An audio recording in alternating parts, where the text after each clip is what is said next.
주는 그리스도시요 살아계신 하나님의 아들이시니이다. 오늘도 새날을 주신 하나님을 찬양합니다.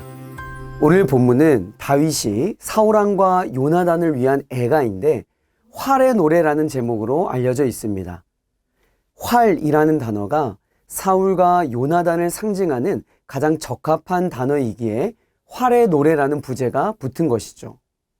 그런데 우리는 다윗의 애가에서 놀라운 점을 한 가지 발견하게 됩니다. 다윗에게 있어 사울이라고 하는 사람은 어떤 인물입니까? 다윗의 장인이기도 하지만 그 이전에 자신의 목숨을 혹독하게 노렸던 원수입니다. 반면 요나단은 여인의 사랑보다 더 큰 사랑으로 자기를 사랑했던 좋은 친구요, 둘도 없는 동역자였습니다. 그런데 이 두 사람이 다윗의 애가 속에서는 두 용사라는 표현으로 동일시되고 있다는 사실입니다. 이것은 이 모든 일들을 다윗이 어떠한 관점으로 바라보고 있는지 우리에게 시사하는 바가 큽니다.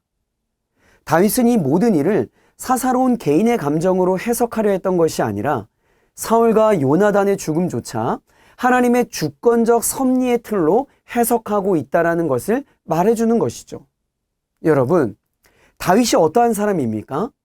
그는 철저히 그의 인생을 하나님의 주권에 내어 맡겼던 사람이었습니다.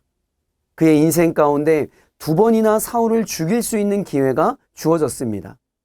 한 번은 사울이 용변을 보고 있을 때, 또 한 번은 사울이 코를 골고 자고 있을 때 다윗은 사울 옆에 있었습니다. 주변의 사람들조차 절호의 기회라며 사울을 죽이라고 하였지만 다윗은 끝까지 거부하였습니다. 왜요? 이유는 간단합니다. 하나님의 기름 부음 받은 자를 자신의 손으로 처리할 수 없다라는 이유 때문이었습니다. 다시 말해 하나님의 주권에 대한 다윗의 신뢰와 확신이었던 것이죠. 다윗의 애가는 이처럼 하나님의 주권에 철저하게 자신을 내맡기는 자가 어떠한 복을 얻을 것인가에 대한 좋은 예를 보여준다고 할 수 있습니다. 만약에 다윗이 하나님의 주권 따위에는 관심이 없고 자신의 감정만을 앞세워 사울을 죽였다면 역사는 어떻게 바뀌었을까요? 사울의 남은 아들들과의 끊임없는 세력 다툼으로 이스라엘의 통일왕국 건설은 어려웠을 것입니다. 그리고 장인이었던 사울을 죽인 죄책감과 그의 아내이자 사울의 딸이었던 미갈과의 관계는 어떻게 되었을까요? 가장 큰 문제는 친형제와 같았던 요나단과의 관계는 어떻게 되었을까요?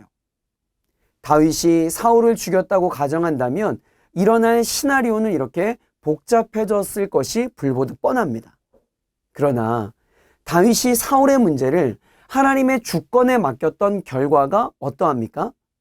이스라엘 백성들에게 인격적으로 자질이 있는 진정한 왕으로서 인정받게 되었고 주변 관계에 있어 큰 어려움이 없이 하나님의 사역들을 감당할 수 있었습니다.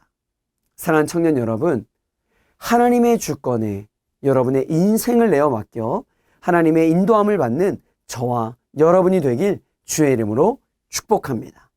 기도하겠습니다.